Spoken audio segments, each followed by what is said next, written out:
Okay, bismillahirrahmanirrahim. Assalamualaikum warahmatullahi wabarakatuh. Selamat pagi semua. So, dalam video kali ini saya akan terangkan ataupun kita akan bincangkan tentang penilaian satu. Penilaian satu ni adalah berkaitan dengan saya ambil dua-dua lah, topik satu dan juga topik dua. Okay. So, kita dah habis topik dua hari tu. Dokumen sumber. Okay, so saya terus nak pergi kepada latihan supaya kita boleh familiar lah dengan dokumen sumber ni. Okay, so saya harap semua pelajar telah jawab dahulu soalan ni. Okay, kemudian boleh semak lah jawapan di sini. So definisi perakaunan, so siapa boleh ingat definisi perakaunan ialah apa? Okay, perakaunan adalah satu proses. Proses apa? Proses mengenal, pasti, merekod,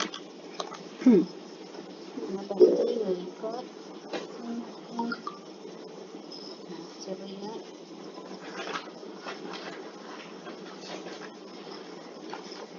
Mengenal pasti, merekod apa?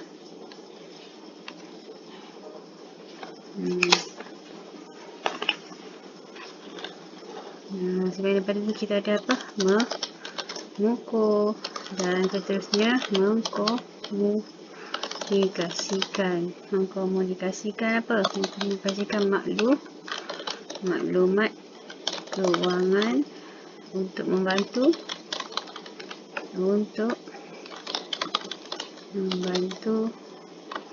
siapa? Membantu pengguna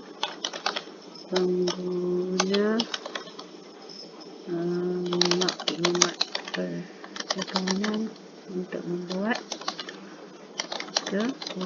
keputusan. Okey. So, jawab macam ni dapat dua markah. Okey. Saya tukarlah buat color biru. Okey. Nyatakan berkaitan antara perakaunan dan simpan kira serta lukiskan gambar rajah yang menggambarkan berkaitan yang kamu nyatakan. So, kalau kita nak lukis gambar rajah tu, sebenarnya kita boleh lukis macam mana kalau kita nak lukis dia kena so berkaitan dia ialah, kita jawab berkaitan dulu. Simpan kira adalah sebahagian daripada perakaunan. Okey, itulah berkaitan dia. Maksudnya kalau dalam gambar rajah tu kita cuba saya nak lukis ni, kita lukis gambar rajah van kan. So kita ada macam ni perakaunan, dan kita ada satu lagi simpan kira duduk kat mana? Simpan kira duduk di dalam perakaunan. Okey, so dekat luar ni adalah perakaunan. Okey, manakala yang di dalam tu ialah simpan kira. Okey, perakaunan dekat situ, simpan kira duduk di dalam. Ini ialah simpan kira. Okey, pengguna maklumat perakaunan terbahagi kepada dua, iaitu pengguna maklumat keuangan ada dua, iaitu apa? Pengguna dalaman dan pengguna luaran.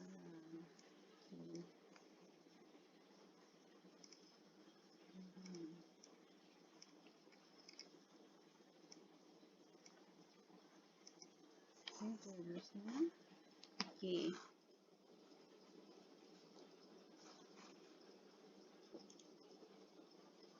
Okey, macam mana isi tempat kosong ni? Kita tahu persamaan perakaunan ialah aset sama dengan liability tambah yang equity. Modal tu maksudnya equity. Okay. So, sini dia akan dapat berapa?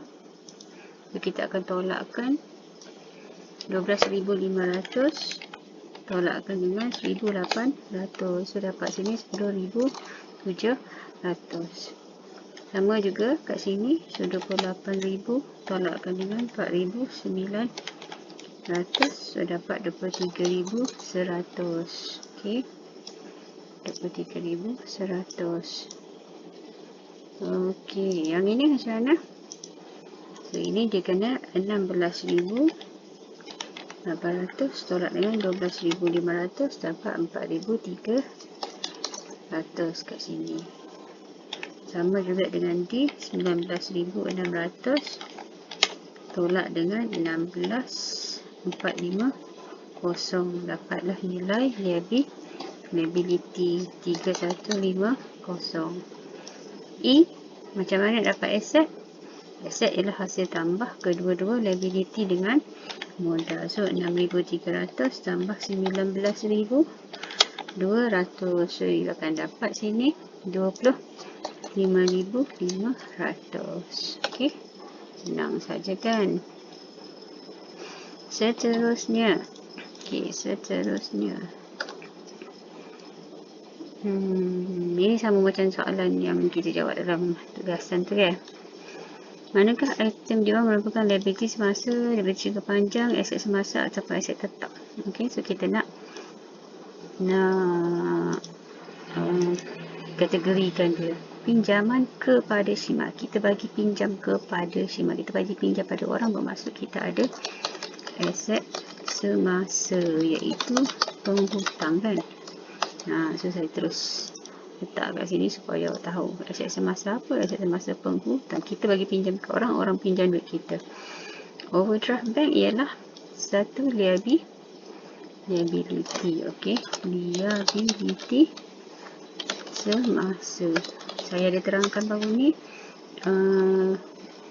overdraft bank ni macam mana boleh berlaku kan apabila duit kita di bank mempunyai baki negatif. So how about this one ialah lengkapan tu ialah aset bukan semasa. Komputer pun sama, aset bukan semasa. Hutang daripada pembekal, hutang daripada orang lain, maksudnya kita punya tanggungan liability semasa. Okay. Bangunan yang kita miliki, ialah aset bukan semasa. Kenderaan pun sama, aset bukan semasa. Okay, next is premis perniagaan. Premis perniagaan pun sama, aset bukan semasa. It could be kedai, okay. Kedai tempat kita berniaga tu kan. Stok barang niaga, okay, stok barang niaga, aset juga tetapi aset semasa. Nama lain bagi stok barang niaga ialah inventory. Penghutang, okay, pihak luar yang berhutang dengan perniagaan, so dia akan jadi aset semasa, okay. Aset semasa. Manakala pemiutang ialah liability semasa. Pinjaman daripada bank, biasanya pinjaman bank kita akan kategorikan sebagai liability jangka panjang. Okay. Tunai di tangan ialah aset semasa. Pinjaman daripada, okay, maksudnya kalau daripada kita yang berhutang dengan orang luar, liability semasa atau jangka panjang lah. Okay, jangka panjang. Okay. Kalau nilai dia besar, so dia akan jadi nilai dia besar dan tempoh dia lama, so dia akan jadi jangka panjang. Last one is mesin ialah aset bukan semasa ataupun aset tetap. Okay. Okey. Senaraikan 4 prinsip perakaunan. So, kita ada, ingat lagi kita ada andaian perakaunan, kita ada prinsip perakaunan dan juga kita ada kekalangan perakaunan. So, senaraikan 4. So, sama ada you bagi jawapan mana-mana 4 lah. Kita ada 1, 2, 3, 4, 5. Kita ada 5 prinsip perakaunan sebagi 4. So, kita ada prinsip catatan berbu. Kita ada prinsip apa lagi? Prinsip sejarah. Ini boleh rujuk muka surat 6 deh. Muka surat 6 dalam modul. Lagi kita ada prinsip apa lagi? Prinsip keobjektifan. Okey. Dan juga prinsip pendedahan. Okey, yang kelima kita ada prinsip pemadanan hasil dan berbelanja. So, mana-mana 4 lah, ni boleh tulis mana-mana 4 ataupun nak tulis semua sekali pun boleh. Alright. Okey, so isi tempat kosong berikut. Dokumen apa merupakan dokumen yang menunjukkan, ni untuk topik 2 ya, dokumen. Dokumen apa yang merupakan dokumen menunjukkan urus niaga belian atau jualan secara kredit atau hutang. Dokumen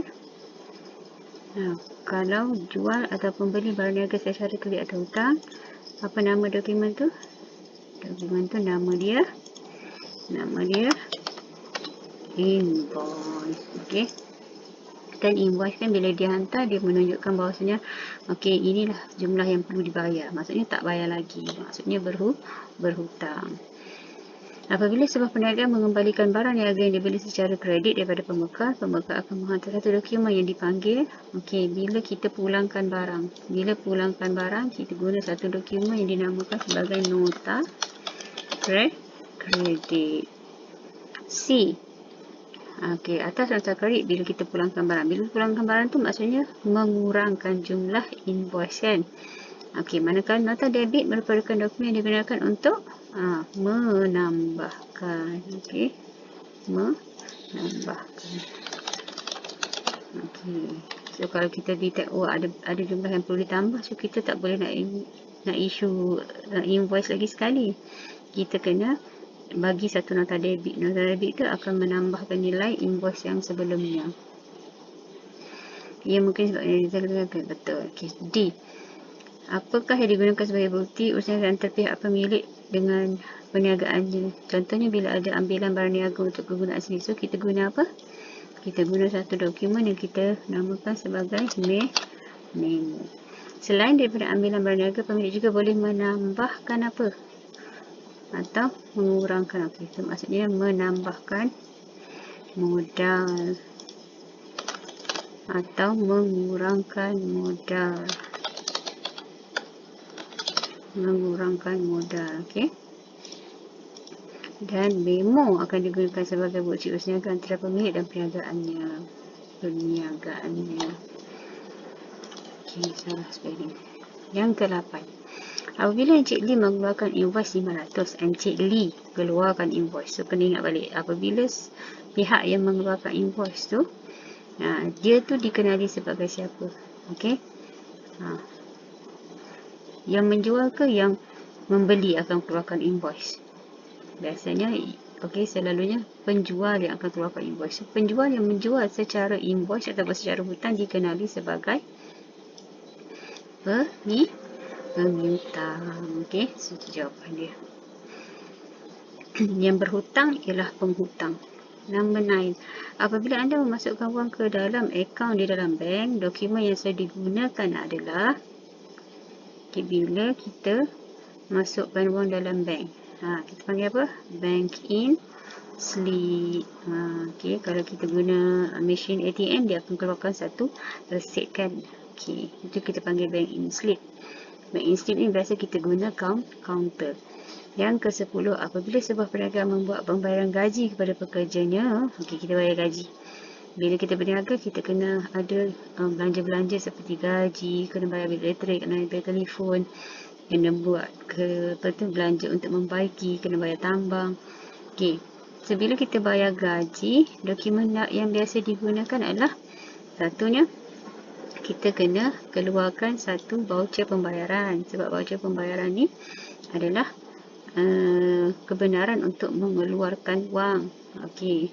Dan kalau kita bayar gaji tu dengan cek, maksudnya kita akan isukan satu cek. Okey. So, jawapan dia ialah B. Okey. Nota debit tak boleh. Slip wang masuk pun tak boleh. Memo pun tak boleh. Okey, memo hanya untuk urus niaga dengan pemilik dia. Nombor 11. Apabila perniagaan anda membuat bayaran cek kepada pemiutang. Okey, sekarang ni bila kita nak bayar hutang kepada pemiutang, apakah dokumen yang terlibat? Bila kita bayar cek keras, of course kita akan bayar guna cek. Okey. Dan bila kita bayar, cek tu dah tak ada dengan kita. So, kita akan minta resit daripada pemiutang. Pemiutang akan mengeluarkan resit. So, kita akan dapat resit asal. Pemiutang akan simpan resit salinan. Okey, dah. 14 soalan saja. So, itu dia jawapan untuk penilaian 1. So, nanti kalau ada yang tidak jelas, kita boleh tanya dalam kelas. Okey. Okey. Sekian, terima kasih.